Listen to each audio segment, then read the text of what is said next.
ಬೆಂಗಳೂರಿನಲ್ಲಿ ಸಚಿವ ಸಂಪುಟ ಆದ ತಕ್ಷಣ ಮಂಡ್ಯಕ್ಕೂ ಬರ್ತಾರೆ, ಮೈಸೂರಿಗೂ ಬಂದಿದ್ದಾರೆ. ಫುಟ್ಪಾತ್ ಖಾಲಿ ಮಾಡಿಸ್ತೀವಿ ಅಂತ ಹೇಳಿ ಯಾರದ್ದು ಖಾಲಿ ಮಾಡಿಸಿರೋದು? ಹೀರೆಕಾಯಿ, ಬದನೆಕಾಯಿ, ಸೌತೆಕಾಯಿ, ಸೊಪ್ಪು ಮಾರ್ತಕ್ಕಂಥ, ತಿರುಬಡ್ಡಿ ತಗೊಂಡು ಜೀವನ ಮಾಡ್ತಕ್ಕಂಥ ಬಡವರನ್ನ JCB ತಂದು ಹೇಳ್ದೆ ಕೇಳದೆ ಬೇರೆ ಕಡೆನೂ ಅವರಿಗೆ ಜಾಗ ಕೊಡದೆ ಹೊಡೆದಾಕುವ ನಿಮ್ಮ ನೀತಿ ಏನು? ನಿಮ್ಗೆ ಯಾರು ಏನೋ ಮಾತಾಡಂಗಿಲ್ವಾ? ನಿಮ್ಮ ಬಗ್ಗೆ ಯಾರು ಹೇಳಂಗಿಲ್ವಾ? ನಮ್ಮ ಮನೆ ಹೊಡೆದಾಕಿದ್ರೆ ನಾನು ನಿಮಗೆ ಒಂದು ಮುತ್ತಿಕ್ಲ ನಮ್ಮ ಮನೆ ಹೆಂಚು ತಕೊಂಡು ಹೊಡಿಬೇಕಾಗುತ್ತೆ ನಿಮಗೆ. ನೆನ್ನೆ ಯಾರೇ ಇರಲಿ, ಅವನು ದರೋಡೆಕೋರ್ನೋ, ಅವನು ಅದಕ್ಕೂ ಇದಕ್ಕೂ ಸಂಬಂಧ ಇಲ್ಲ. ಅವನ ಹಿಂದೆ ವಸೂಲಿ ಮಾಡ್ತಾ ಇದ್ದ, ಅವನದಿದೆ ಇವ್ದಿದೆ. ಯಾರೊಬ್ಬರ ಕನ್ನಡ ಪರ ಸಂಘಟನೆಯನ್ನ ಬಂಧನ ಮಾಡಿದ್ದಾರೆ, ಇನ್ನೂ 5-6 ಜನ ಬಂಧನ ಮಾಡಿದ್ದಾರೆ. ಆದರೆ ನಿಮ್ಮ JCBಲಿ ಹೊಡಿತಿರಲ್ಲ, ಅದು ದೊಡ್ಡದ? ಅಥವಾ ಇಲ್ಲಿ ಬಂದು ನೀವು ಬರಬೇಡಿ ಅಂತ ಹೇಳೋದು ದೊಡ್ಡ? JCB ಹೊಡೆದವನ್ನ ಜೈಲಿಗೆ ಹಾಕ್ಬೇಕಾಗಿತ್ತು. ಲೆಕ್ಕಾಚಾರವಾಗಿ ಮಂತ್ರಿನೇ ಜೈಲಿಗೆ ಹೋಗ್ಬೇಕು ಈ ವಿಚಾರದಲ್ಲಿ. ಏನು ಜನಸಾಮಾನ್ಯರ ಮನೆಗಳನ್ನು ಅಳತೆ ಹಾಕ್ದೆ, ಲೆಕ್ಕಾಚಾರ ಇಲ್ಲದೆ, ಹೇಳದೆ ಕೇಳದೆ JCB ತಂದು ಹೊಡಿತಕ್ಕಂಥದ್ದೆಲ್ಲ ಅತ್ಯಂತ ಅಪಾಯಕಾರಿ ಬೆಳವಣಿಗೆ.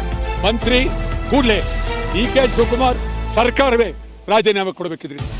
ಇದ್ರ ಜೊತೆಗೆ ಈಗ ಮತ್ತೊಂದು ಶುರುವಾಗಿದೆ. ಫುಟ್ಪಾತ್ ಮೇಲೆ ಸೈಕಲ್ ಹೊಡೆದ್ರೆ 5,000 ರೂಪಾಯಿ. ಫುಟ್ಪಾತ್ ಮೇಲೆ ಸೈಕಲ್ ಹೊಡೆದ್ರೆ 5,000 ರೂಪಾಯಿ. ಯಾರು ಹೇಳಿದವ್ರು ಇವ್ರಿಗೆ 5,000 ದಂಡ ಹಾಕ್ಬೋದು ಅಂತ ಶಾಸನಸಭೆಯಲ್ಲಿ ನಿರ್ಧಾರ ಆಯ್ತಾ? ನ್ಯಾಯಾಲಯದಲ್ಲಿ ನಿರ್ಧಾರ ಆಯ್ತಾ? ಇಲ್ವೇ? ಈ ಬಿತ್ತೆ ಬಂದಂಗೆ ಸರ್ವಾಧಿಕಾರಿ ಮಂತ್ರಿಯವರೇ, ಬಡವರ ಬಗ್ಗೆ ಕಣ್ಣಿರ್ಲಿ, ಬಡವರ ಬಗ್ಗೆ ಚಿಂತನೆ ಇರಲಿ. ಒಳ್ಳೇದಲ್ಲ, ಕಂಠ ಒಳ್ಳೇದಲ್ಲ. ನಾಳೆ ಮಂಡ್ಯಕ್ಕೂ ಬರ್ತಾರೆ, ಎಲ್ಲ ಕಡೆ ಬರ್ತಾರೆ, ಒಳ್ಳೇದಲ್ಲ. ರೈತರು ಬಿಡದಿ ಟೌನ್ಶಿಪ್ ಇದು ರಿಯಲ್ ಎಸ್ಟೇಟ್ಗಾಗಿ ಸ್ವಲ್ಪ ಹೆಚ್ಚು ಕಡಿಮೆ, ಇದಕ್ಕೆ ಲೆಕ್ಕವಿಲ್ಲದಷ್ಟು ಲಕ್ಷ ಲಕ್ಷ ಕೋಟಿ ವ್ಯವಹಾರ, ಭಾರಿ ವ್ಯವಹಾರ. ರೈತರಿಗೆ ಒಕ್ಲೆಬ್ಸಿ, ಆಸೆ ತೋರಿಸಿ, ಒಂದು ರೀತಿ ಮಿಲಿಟರಿ ರೂಲ್ ಮಾಡ್ತಾ ಇದ್ದೀರಿ.